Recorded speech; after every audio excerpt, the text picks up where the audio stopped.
Cristo, amén. Ponte de pie, hermano, por favor.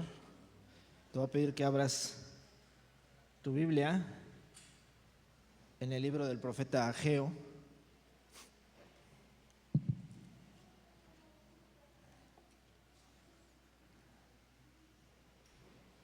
Amén. Si te cuesta trabajo, es el antepenúltimo libro de la Escritura del Antiguo Testamento. Ageo, vamos a leer capítulo 1 del versículo 2 al versículo 5. Cuando lo encuentres, glorifica el nombre de nuestro Dios. Amén. Amén, hermano. Amén. Aleluya. Ageo, capítulo 1, versículos 2 al 5. Amén, hermano. Amén. Como que llegué muy acarrereado, ¿va? Damos gloria a Dios. Vamos a leer la Escritura. Así ha hablado el Señor de los ejércitos diciendo: este pueblo dice, no ha llegado aún el tiempo de que la casa del Señor sea reedificada.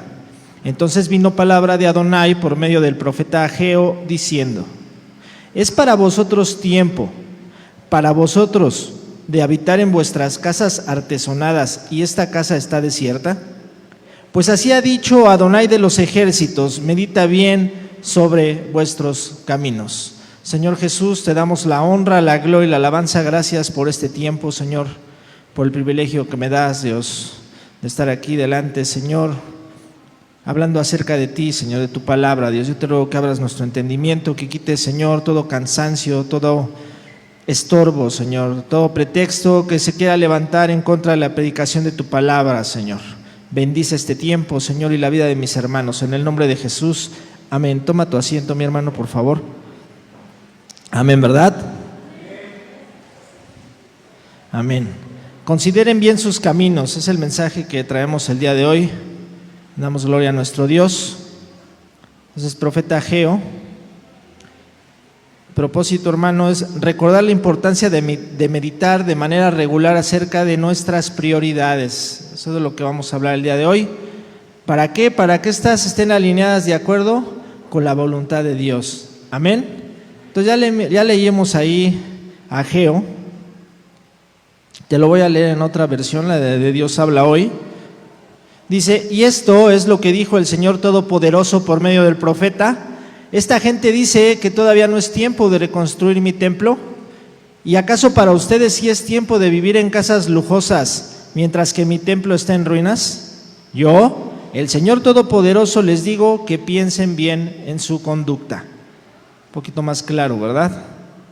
Entonces, para empezar, para introducir el tema, hermano, vamos a escudriñar un poquito acerca de la palabra pensamiento, algo muy pequeño. La palabra que utiliza ahí el texto en el Antiguo Testamento es la palabra lebab, en el hebreo.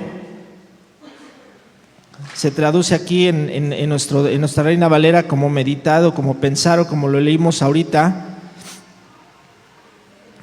Al final, que meditemos, ¿no? Que pensemos bien lo que hacemos. Piensen bien en su conducta. La palabra ya traducida es pensamiento. El pensamiento, hermano, más que escudriñarla en su etimología hebrea, te voy a dar una definición de una enciclopedia bíblica. Dice: la capacidad humana de razonar y reflexionar. Los creyentes, todos, estamos llamados o están llamados a reflexionar sobre las palabras y obras de Dios tal como se dan a conocer a través de las Escrituras, y a evitar la especulación basada puramente en la razón humana. Algo que pasa muy común en nuestros días, hermano. ¿Por qué vamos a la palabra? Bueno, Hebreos 4:12, ya lo debes de saber, y dice: porque la palabra de Dios es viva y ¿qué? Eficaz y más cortante que toda espada de dos filos, y que penetra hasta partir el alma y el espíritu, las coyunturas y los tuétanos, y discierne los pensamientos y las intenciones del corazón, ¿verdad? Entonces, por eso es que nuestros pensamientos deben de estar sobre las palabras y obras de nuestro Dios, tal y como están escritas, hermano. Porque también segunda de Timoteo 3, 16, 17, que no se espante león, dice: toda la Escritura es inspirada por Dios y útil para enseñar, para redarguir, para corregir, para instruir en justicia, a fin de que el hombre de Dios sea perfecto, enteramente preparado para toda buena obra. Tal parece que repito mucho este versículo, hermano, pero es algo que debe de estar todo el momento y todo el tiempo de nuestro pensamiento, ¿no? Dentro de nuestro corazón. La escritura tiene una utilidad y no podemos estar aquí hablando de otra cosa que no sea la palabra de Dios, hermano. Amén. Entonces, este tema, aunque es una profecía que algunas partes ya se cumplieron, es algo muy actual, hermano. Vamos a ver un poco acerca de los pensamientos y vamos a escudriñar estos 3 versículos que leímos al principio como nuestro texto base. Los pensamientos de Dios son infinitamente superiores a los pensamientos humanos, hermano. Vamos ahí a Isaías 55 del 8 al 9. Entonces ya te di la definición, esa capacidad que el Señor nos ha dado de razonar y de reflexionar, ¿no?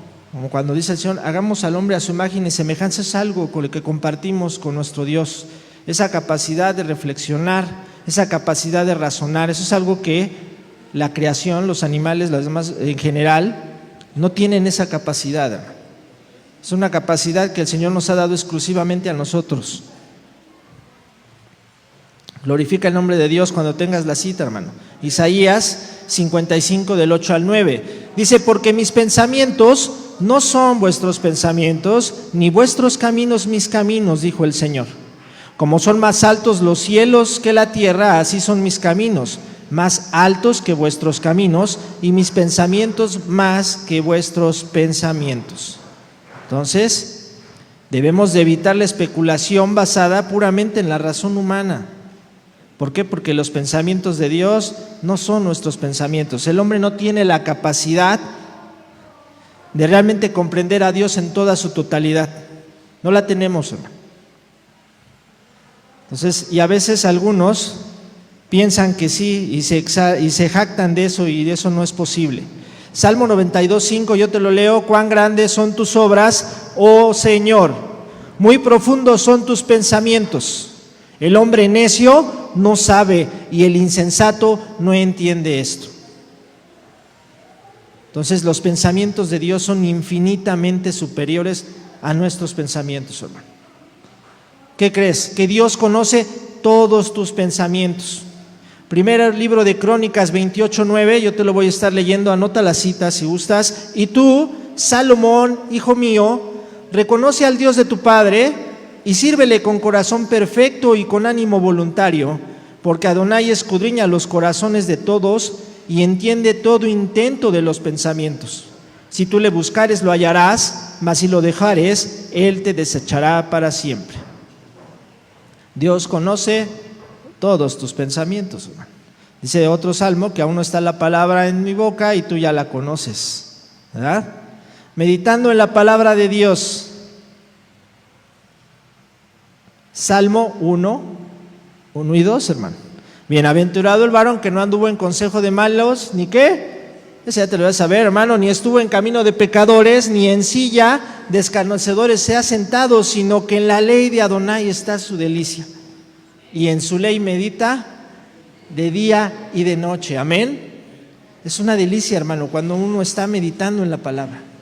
Cuando yo preparaba el texto, es una delicia, en verdad, meditar en la palabra. Cómo te lleva la escritura de un pasaje a otro y va ligado. Es algo unificado, no son cuestiones aisladas. La escritura está toda unificada, toda unida, no tiene un error, hermano. Es una delicia meditar en la palabra de Dios. Te invito en verdad que experimentes esta delicia, este gozo que es meditar la palabra. Salmo 77:12, meditaré en todas tus obras y hablaré de tus hechos. Debemos de utilizar el pensamiento, esa razón que Dios nos ha dado para meditar también en las obras de Dios, hermano. ¿Qué ha hecho por ti el Señor? ¿Qué obras maravillosas también ha hecho alrededor de ti? Y en su palabra viene también de qué manera, ¿no? Él ha obrado y sigue obrando a través de su pueblo, a través de nosotros. Pero hace rato mi hermana oraba también por Israel, ¿no? Y yo siempre que veo las noticias veo a Israel Muchos especulan muchas situaciones, pero yo solamente veo la mano de Dios. Amén. Y bueno, viene una advertencia, hermano, acerca de el pensamiento. ¿Por qué? Porque a veces pasa. Advertencia contra fundar la fe en el pensamiento especulativo o en la sabiduría humana. Vamos a Colosenses 2 del 8 al 9.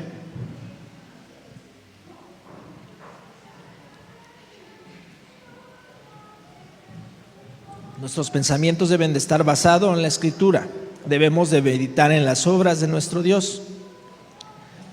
Debemos de meditar en las palabras de Dios, pero no podemos poner nuestra fe en un pensamiento de hombres, hermano, en algo que especula, algo que no saben, o en sabiduría humana. Segunda, Colosenses 2 del 8 al 9. ¿Ya lo tienes? Mirad que nadie os engañe por medio de filosofías y huecas sutilezas, según las tradiciones de los hombres, conforme a los rudimentos del mundo, y no según Cristo, porque en Él habita corporalmente toda la plenitud de la deidad. Podría haberme quedado hasta el 8, hermano, pero el 9 me fascina, es un versículo que me encanta. ¿Por qué? Porque en Jesús, en mi Dios, cuando Él caminó en este mundo, en Él habitó corporalmente toda la plenitud de la deidad. Entonces, cuando te digan que Jesús no es Dios, vea este versículo, hermano. Porque aquí nos está diciendo simplemente que Jesús es Dios, amén, y que Él merece la honra, Él merece la gloria y Él merece la alabanza, aleluya, amén, gloria a su nombre. Y vamos a Santiago 3 del 13 al 15, hermano. Perdona si voy muy rápido, hermano, pero el tema es algo extenso y quiero terminar a tiempo, amén.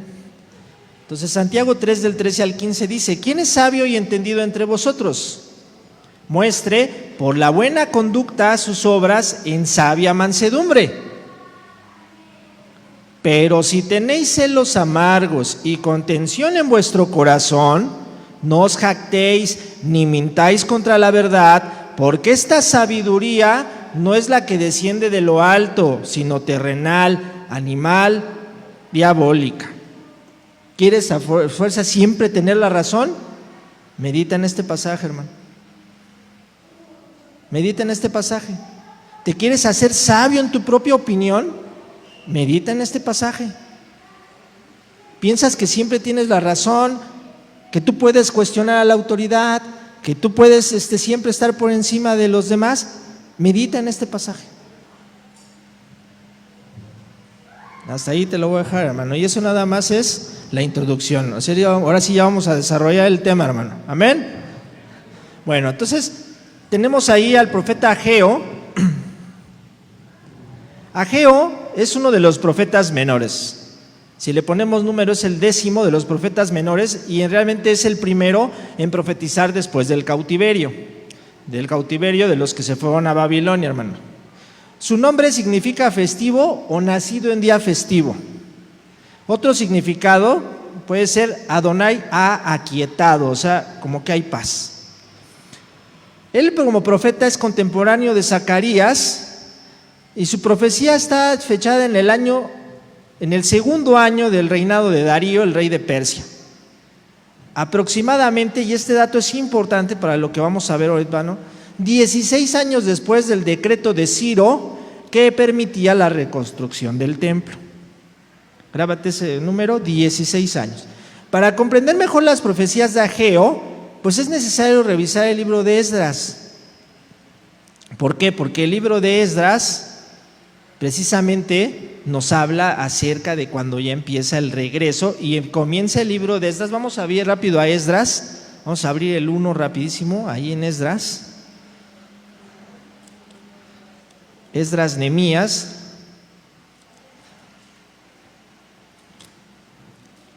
Amén.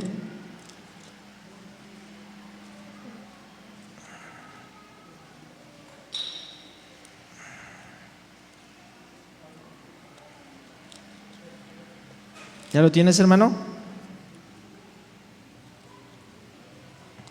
el número 1 de Esdras, dice: en el primer año del Ciro, rey de Persia, para que se cumpliese la palabra del Señor por boca de Jeremías, despertó Adonai el espíritu de Ciro, rey de Persia, el cual hizo pregonar de palabra y también por escrito todo su reino, diciendo, y ahí viene el decreto a partir del número 2. Por cuestiones de tiempo no vamos a escudriñar en esto, pero eso es algo, hermano. Si tú realmente te interesas en la historia bíblica y meditas en esto, es algo extraordinario lo que pasó. O sea, estamos hablando de un rey pagano, reconociendo a Adonai, al Dios de Isaac, al Dios de Abraham, al Dios de Isaac y al Dios de Jacob, como el soberano del universo.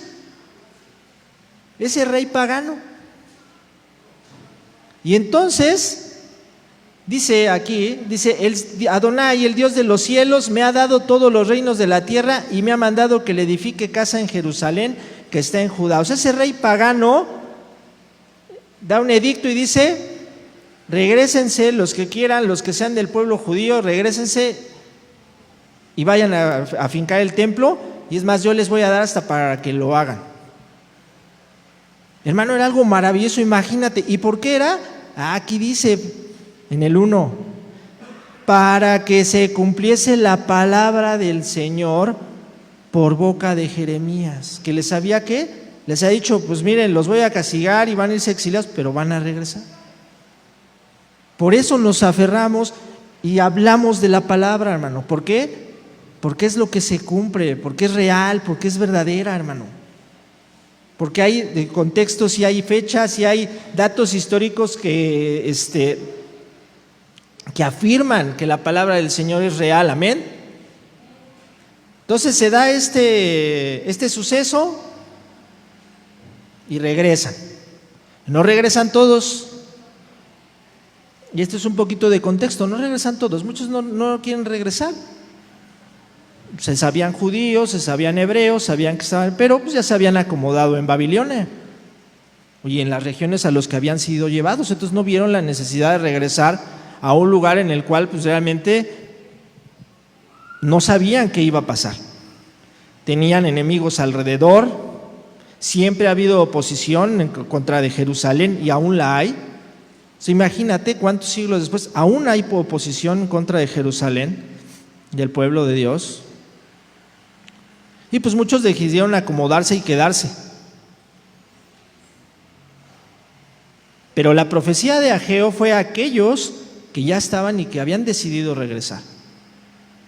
Y así pasa con muchas personas. Muchos son llamados, pero pocos son los escogidos.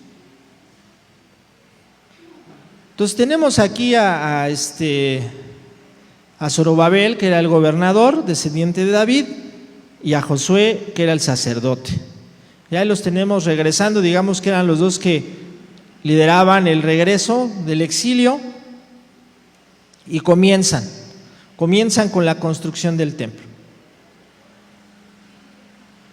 Pero lo único que ponen son los cimientos, hermano. Llegan luego, ahí nos narra el libro de Esdras cómo ellos llegan.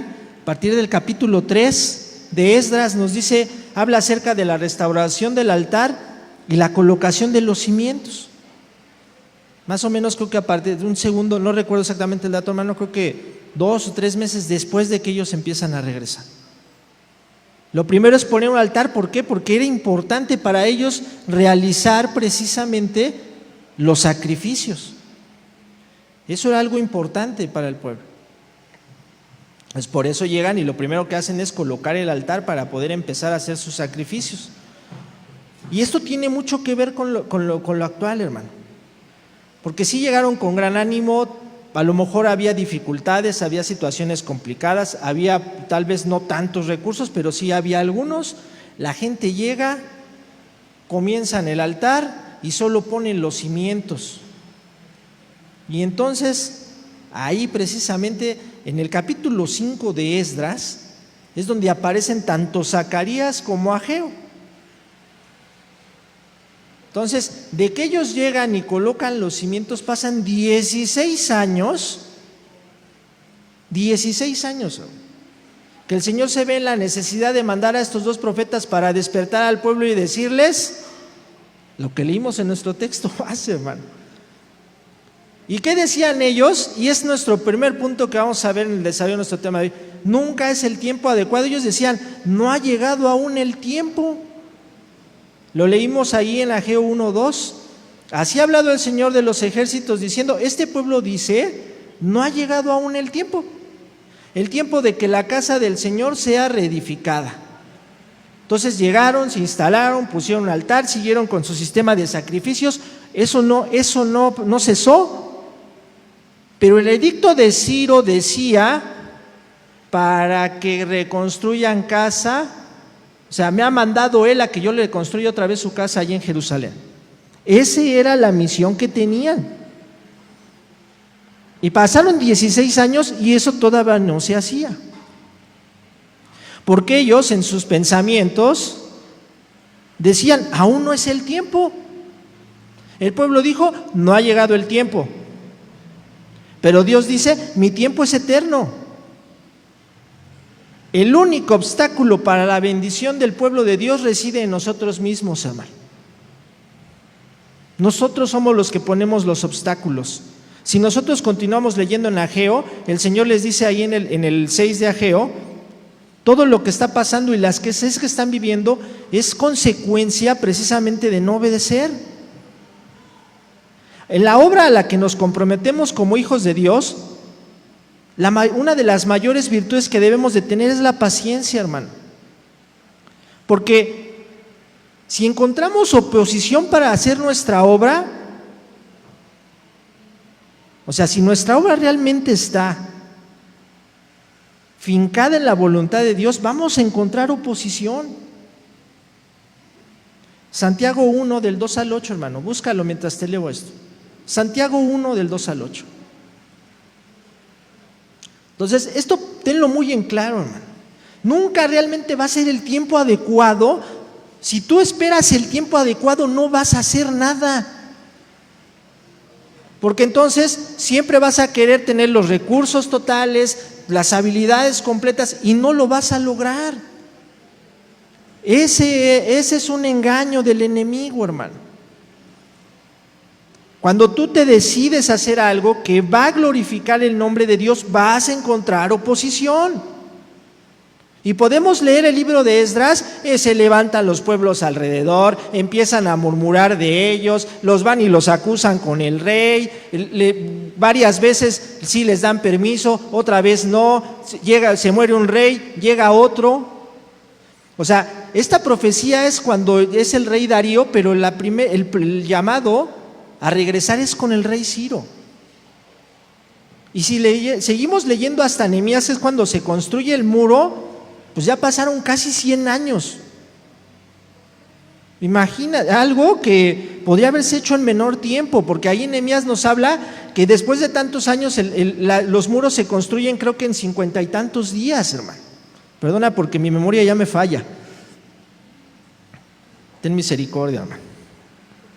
Entonces, nosotros, si nuestra obra merece la oposición, pero esa oposición de parte de quien sea, vamos a decir que está el maligno tras de esto, porque el maligno utiliza también a las personas para detener la obra de Dios, es una oportunidad de expresar nuestra fe y nuestra lealtad hacia Dios. Amén. ¿Qué dice Santiago 1 del 2 al 8, hermano? ¿Ya lo tienes? Amén, aleluya, ¿verdad? Qué bueno, porque yo todavía no.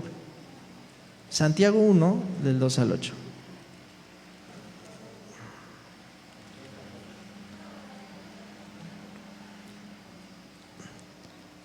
Dice, hermanos míos, tened por sumo gozo cuando os halléis en diversas pruebas, sabiendo que la prueba de vuestra fe produce paciencia. Mas tenga la paciencia su obra completa para que seáis perfectos y cabales sin que os falte cosa alguna. Y si alguno de vosotros tiene falta de sabiduría, pídala a Dios, el cual da a todos abundantemente y sin reproche, y le será dada. Pero pida con fe, no dudando nada, porque el que duda es semejante a la onda del mar, que es arrastrada por el viento y echada de una parte a otra. No piense pues quien tal haga, que recibirá cosa alguna del Señor. El hombre de doble ánimo es inconstante en todos sus caminos. ¿Ves, hermano? Entonces, si tienes un llamado, si tienes algo que hacer de parte de Dios, vas a encontrar oposición. Nuestra fe tiene que ser probada. Y cuando hacemos algo para el Señor también va a haber situaciones difíciles y cuestiones. Entonces nunca va a llegar el tiempo adecuado, de acuerdo a tus estándares. Ok, de acuerdo a tus estándares, hermano. Pero en realidad el Señor es el que nos da la oportunidad y Él es el que nos fortalece y es el que está delante y detrás de nosotros para que podamos cumplir con lo que Él nos ha encomendado. Amén. Amén. No me espantes, hermano. No te veo bien, pero sí te escucho. Entonces, luego, punto número 2, en Ageo 1, del 3 al 4, el Señor les dice: entonces vino palabra del Señor por medio de Ageo, diciendo: es para vosotros tiempo, para vosotros de habitar en vuestras casas artesonadas, y esta casa está desierta. Pues así ha dicho Adonai de los ejércitos: meditad bien sobre vuestros caminos. Entonces el punto número 2, hermano, son prioridades equivocadas. Porque ellos decían que no era el tiempo. No era el tiempo de hacer la obra porque todo estaba muy difícil alrededor y no había recursos y aparte se les ponían encima y bueno, querían acabar con ellos. ¿Ok? Ese no era el tiempo. Pero a pesar de todo eso que ellos vivían, eso no les impidió pues tener un buen lugar para que ellos vivieran, ¿verdad? Eso sí, ahí sí no hubo problema. O sea, sí buscaron su comodidad.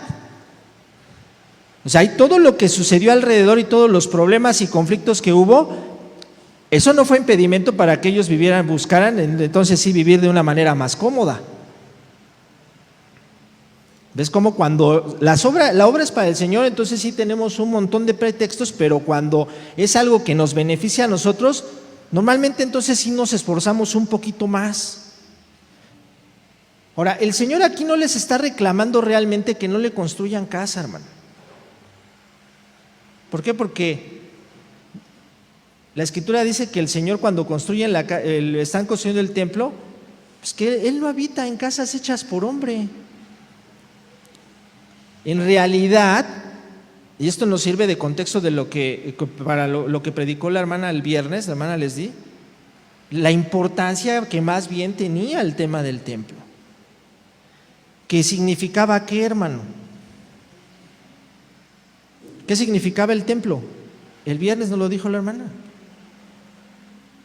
Es el lugar donde el Señor había dicho que Él se reuniría con su pueblo. O sea, estaba hablando de comunión. O sea, lo que el Señor aquí les está diciendo: ustedes están priorizando su comodidad, están priorizando sus intereses, sus negocios, por tener comunión conmigo. Y eso es algo pues muy actual, hermano. Muy actual. Entonces no nos confundamos a veces con la Escritura, hermano, porque Dios no necesita una casa. Él no les estaba diciendo eso. Él lo que realmente les está diciendo es: no les importa tener comunión conmigo. Al descuidar esta meta que el Señor les había dicho, el pueblo estaba demostrando que no les importaba si el Señor estaba entre ellos o no. ¿Cuántas veces nuestras actividades están por encima de esto, hermano? Y eso es a lo que hoy queremos llegar, a que podemos meditar en esto, hermano. Va más allá de si se construía la casa o no. Mateo 6:12, y voy a tomar rápido, hermano, estos puntos. Son algunas cosas que a veces vivimos, hermano. Mateo 6:12, ¿qué dice? Nos dice que debemos perdonar. Pero ¿qué pasa cuando nos ofenden, cuando nos traicionan, cuando nos roban, cuando nos engañan, cuando nos lastiman? No queremos perdonar. Entonces, ¿qué pasa aquí? Tu prioridad está en tu sed de venganza, está en tu dolor.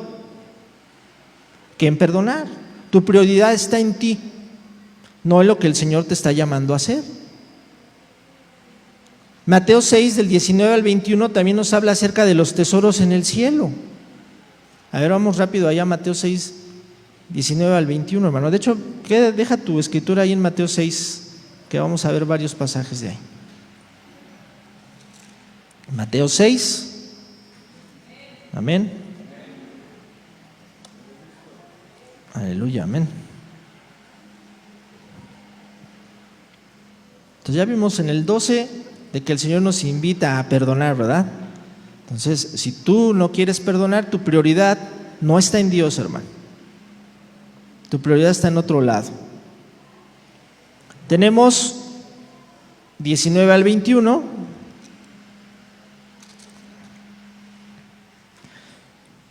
Dice: no os hagáis tesoros en la tierra, donde la polilla y el orín corrompen y donde ladrones minan y hurtan, sino haceos tesoros en el cielo, donde ni la polilla ni el orín corrompen y donde los ladrones no minan ni hurtan, porque donde está vuestro tesoro, allí estará también vuestro corazón. Medita dónde están tus recursos, hermano. ¿Dónde está tu tiempo? ¿Dónde está tu disposición? Medítalo. Porque a veces cuando tenemos aquí una actividad de limpieza, tal vez 2 horas se nos hacen muy difíciles, pero cuando estamos en una actividad en el trabajo que tenemos que pasarnos 12 horas, ahí sí, no, pues que ahí sí me pagan. A veces puede ser el pensamiento, ¿verdad? Medita en tus prioridades, y no te estoy diciendo que no trabajes, hermano.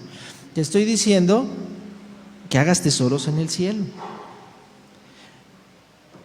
Mateo también ahí mismo, en el siguiente 22, 23, hermano, nos habla acerca del ojo, ¿no? Como una lámpara.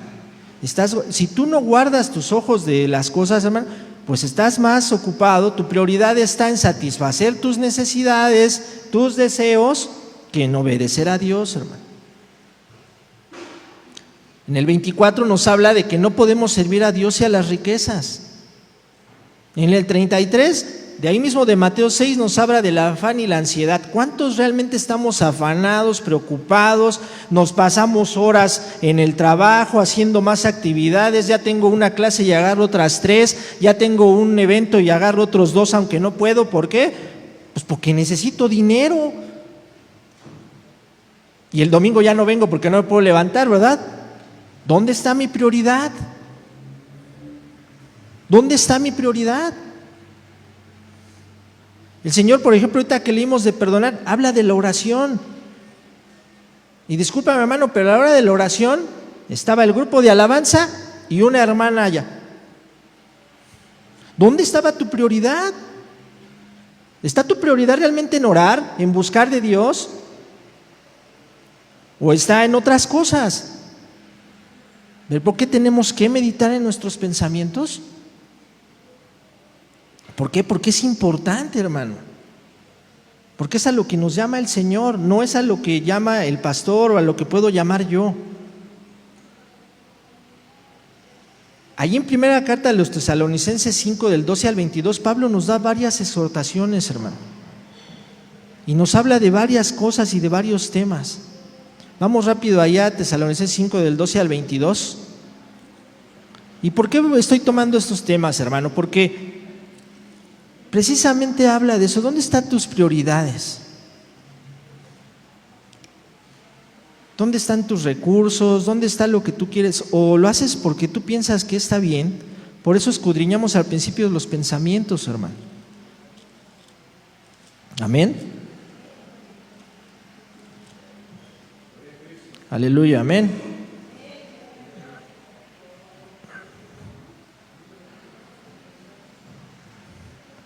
Entonces, ahí Pablo, no te voy a leer todo, da una serie de exhortaciones. Que tengamos estima, que tengamos amor, que tengamos paz entre nosotros. También nos habla de que debemos de amonestarnos también unos a otros. Mirad que ninguno pague a otro mal por mal.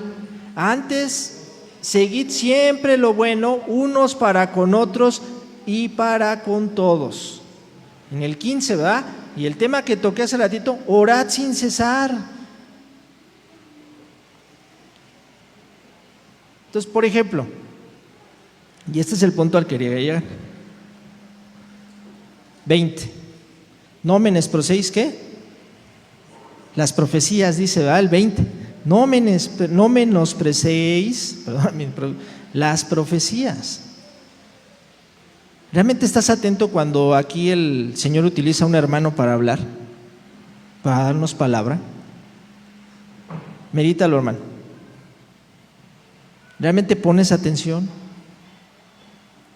¿O estás en otra actividad?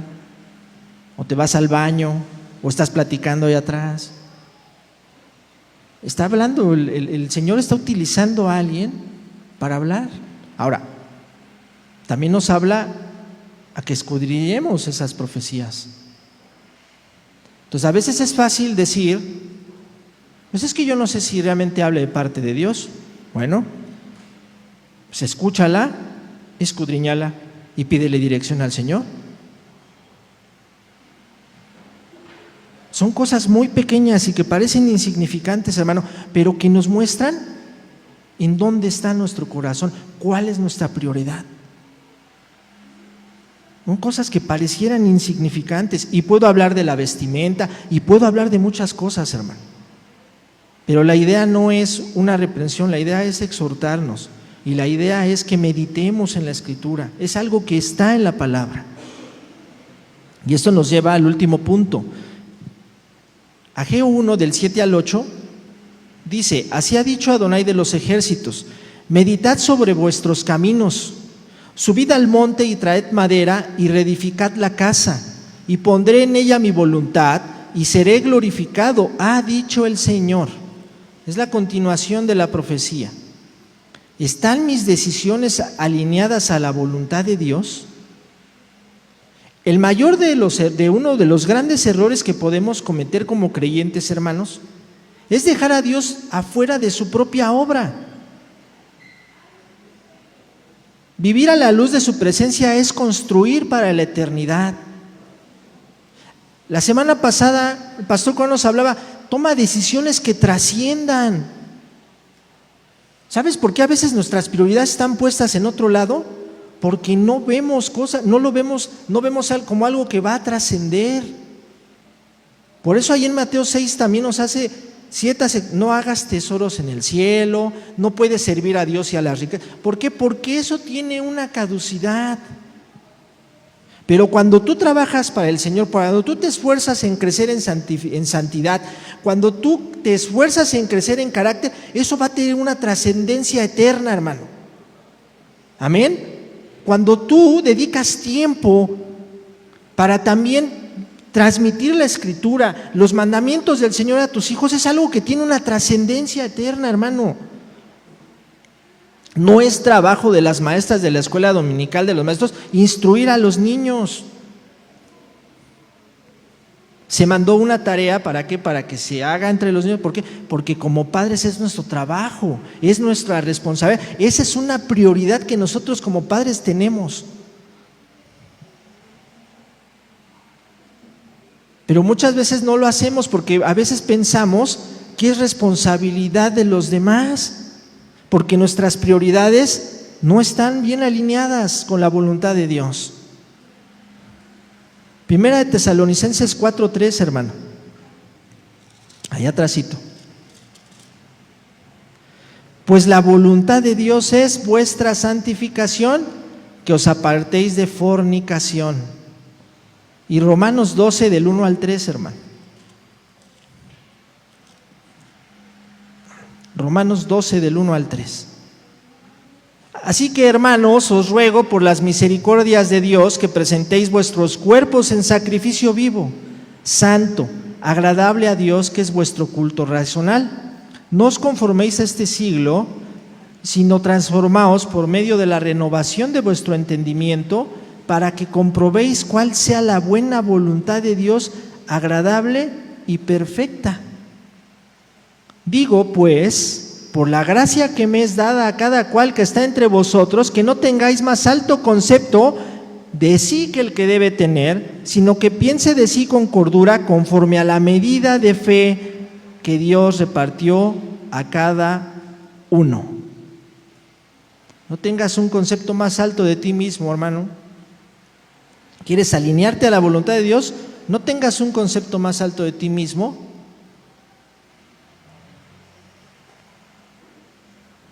Y no te conformes a este siglo. El mundo es llamativo, hermano, las cosas son llamativas.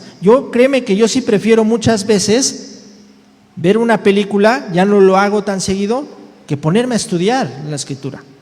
Sí es más agradable, la verdad. ¿Por qué? Porque es parte es parte también de la oposición que nosotros encontramos. Hay veces que yo también, pues no me quiero parar a la oración de las 5 de la mañana, ¿verdad? Prefiero mejor quedarme dormido otro ratito. O en mi afán de que tengo que trabajar, salirme y empezar a hacer otras actividades y no ponerme la atención a la oración. Yo también lo he hecho, hermano. Pero el Señor nos llama a meditar, a alinear precisamente mis decisiones a la voluntad de Dios. Y entonces dice ahí Romanos, si hacemos esto, vamos a comprobar que la voluntad de Dios es que es buena, es agradable y es perfecta. La buena voluntad de Dios es agradable y perfecta. Pero no lo experimentamos, hermano, no lo gozamos de esa manera porque no nos desafiamos a hacerlo. A veces, miren, no es el tema, por ejemplo, del altar. Llegaron preocupándose por poner el altar porque era parte de sus sacrificios, de sus ritos. Y así nos pasa muchas veces a nosotros. Hoy el Señor habló acerca de eso. Estamos más preocupados en otras cosas. Pero venimos a la iglesia, sí. ¿Y qué más? No basta con eso. No basta con eso. Entonces tenemos que ir más allá precisamente para comprobar la voluntad de Dios. Preparando este tema meditaba en varias personas, ¿no? Que a lo mejor el Señor les da la gracia de ser salvos, pero en su lecho de muerte ya no tuvieron la oportunidad de servirle al Señor, de experimentar su gozo, y también las situaciones y complicaciones, pero en medio de esas situaciones difíciles podemos ver la mano de nuestro Dios, hermano. Y entonces eso es motivo de gozo. Tenemos el ejemplo del ladrón que muere junto con nuestro Señor Jesús. El Señor le dio la gracia y se lo llevó y le dijo: hoy vas a estar conmigo en el paraíso, gloria a Cristo. Pero él no experimentó todo lo que los demás seguidores que estuvieron con el Señor. Seguramente este ladrón escuchó hablar de él y decidió no escucharlo y no seguirlo. Y al final terminó pagando por sus culpas, porque ellos aceptaron: bueno, estamos aquí porque sí lo hicimos mal, pero el Señor tuvo misericordia de uno de ellos. ¿Qué pasó con los demás? Con él se fue, pero no experimentó el gozo de trabajar para su Dios. A veces es difícil, sí es difícil, pero eso trae satisfacción a nuestras vidas, hermano. El libro de Ageo es maravilloso, hermano, porque a pesar de esto se termina de la construcción del templo y Ageo vuelve a hablar, el Señor vuelve a hablar más bien a través de Ageo. Y esta profecía se cumple, hermano. Vamos a Ageo 2:9. Te voy a leer nada más una porción. Ya estamos otra vez en el tiempo. Ageo 2. Más rápido aquí.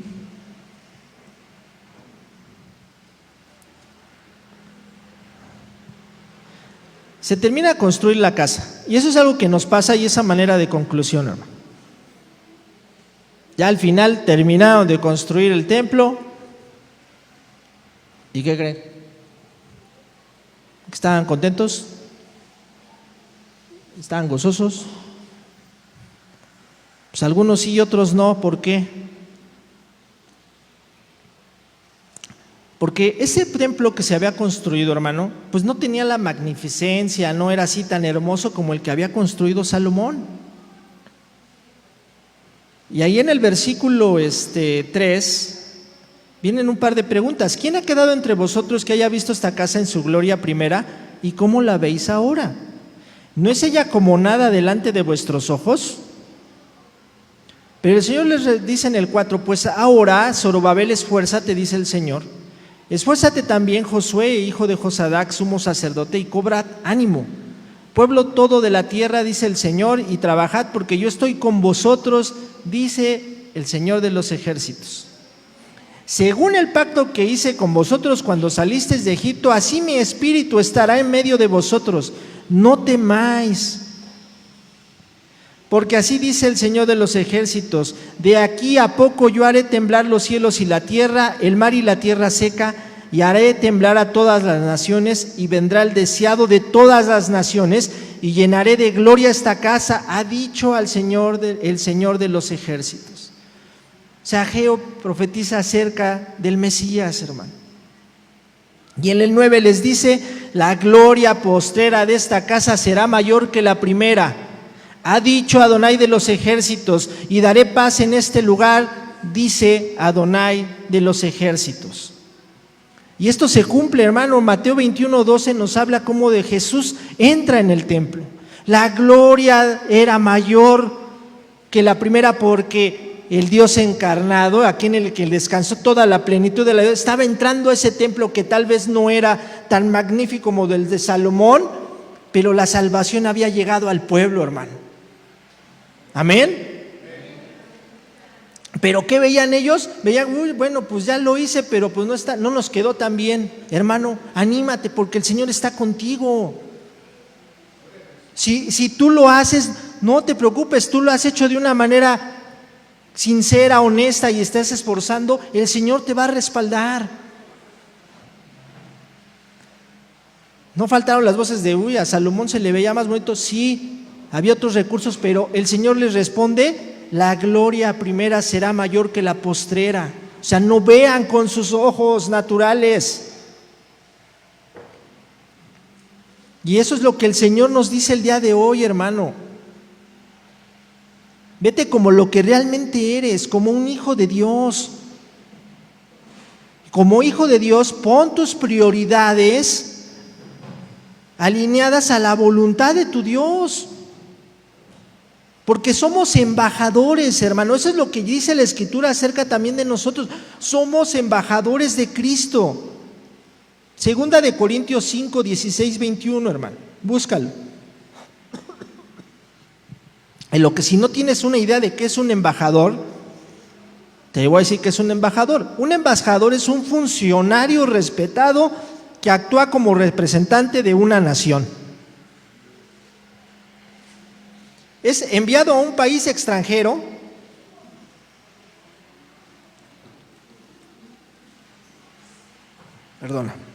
El papel del embajador consiste en reflejar la posición oficial del órgano soberano que le da esa autoridad. Y el Señor habla de nosotros como embajadores de Cristo, hermano. Dice, de manera que nosotros de aquí en adelante a nadie conocemos según la carne, y aun si a Cristo conocimos según la carne, ya no lo conocemos así. De modo que si alguno está en Cristo, ¿qué dice, hermano, tu escritura? Nueva criatura es. Las cosas viejas pasaron, he aquí todas son hechas nuevas. Y todo esto no proviene de ti, hermano, proviene de Dios, quien nos reconcilió consigo mismo por Cristo y nos dio el ministerio de la reconciliación. Que Dios estaba en Cristo reconciliando consigo al mundo, no tomándole en cuenta a los hombres sus pecados, y nos encargó ¿a quién, hermano? Dime, ¿a quién? A nosotros, la palabra de la reconciliación. Así que somos embajadores en nombre de Cristo, como si Dios rogase por medio de nosotros. Os rogamos en nombre de Cristo, reconciliaos con Dios. Para eso te ha llamado el Señor, hermano, a ser un embajador de Él, a rogar por medio, no que tú ruegues Por favor, reconcíliate con Dios, que le hables a aquel que tiene necesidad. Prioriza todo eso. ¿Para qué? Para que te santifiques y cumplas ese propósito, hermano. Al que no conoció pecado, por nosotros lo hizo pecado, para que nosotros fuésemos hechos justicia de Dios en él. Amén, hermano. Entonces tenemos un propósito, tenemos una identidad. No está en lo natural, sino es algo que trasciende. Debemos de tomar decisiones que trasciendan, porque tenemos una identidad en nuestro Dios.